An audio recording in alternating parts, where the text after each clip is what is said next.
اکثر خاوندان چې مسافر شي نو بیا ځینې ښځې په دغه غلطو لارو سر شي او هغې خپل شوق په دې طریقه پوره کوي او د ځانونو نه اوبه وباسي. نو په دې ویډیو کې درته ټول هغه معلومات درکوم د کومو نه چې مسافر نه دي خبر. کم کسان چې مسافر شي او خپلې ښځې پرېږدي نو په هغې کې بیا داسې ښځې وي چې د هغې شوق ډېر زیات سیوا وي.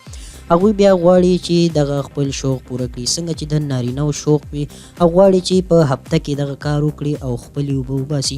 نو د دې په بدله کې بیا د ښځو شوق یو دوه چنده سیوا وي.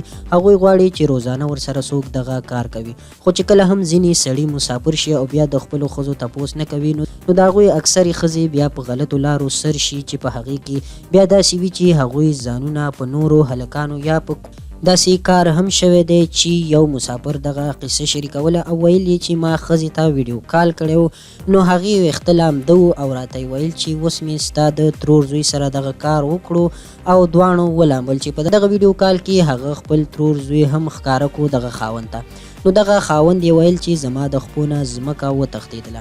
په دې کې ښځې ته هم ګناه نشته چې خاوندان ودونه وکړي او ښځې پرېږدي او هغوی ته مسافرۍ ته لاړ شي. نو بیا هره ښځه داسې نه وي چې ځان کنټرول کړي. شیطان ډېر زیات زر غلبه کېږي او ښځه خو ډېر بیا ناپوهه شی دی.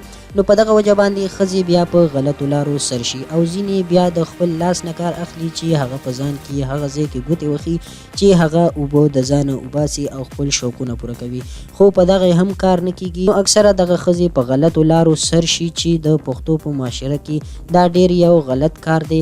په اسلام کې دا هم دی چې ښځه به د 4 میاشتو نه زیاته په کور کې نه پرېږدي او نه به ترېنه مسافر کېږي. دوستانو دغه ټول معلومات چې له تاسو سره مو شریک کړل امید لرم ویډیو به ستاسو خوښه شوي.